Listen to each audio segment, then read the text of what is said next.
everyone, Susie here, and today we are headed to the valley, into the hills, because our destination is Los Encinos State Park in Encino, in the valley. But to get there, we're going to head to the hills and take the Stradella steps up through Bel Air, because it's been a minute since I've done those, and I feel like climbing today. So we'll take those up to Mulholland, then descend down the mountain into the valley and wind our way there. So Los Encinos State Historic Park used to be a village for the native people here in Los Angeles, and they were there for thousands of years and have had a storied history since then. I'll tell you all about it when we get there. Let's go! Also, I want to show everyone my new gloves. I love them. They're by Fingers Crossed, and they're courtesy of today's sponsor, my mom. Thanks, Mama.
miles and 1,700 feet of climbing later, we are at Los Encinos State Historic Park.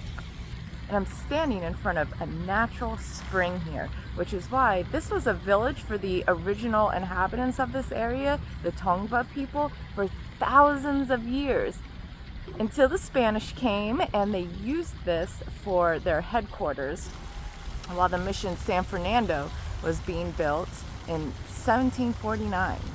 And they used this as Rancho El Encino, where they had cattle and sheep, and they used it as a stop for travelers on El Camino Real going from here to Santa Barbara, about 2 hours north by car.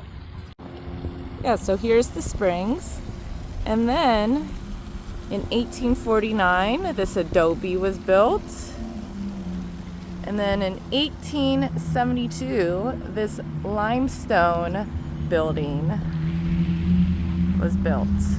And it was restored after the 1994 Northridge earthquake to what it is today. I love discovering stuff like this. That's been right in the middle of the city like the whole time. And so now we're going to head home up and over Sepulveda, so a little bit different from the way we came, because you know I like taking different roads.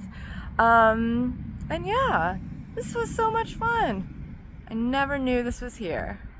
What another great day in the valley.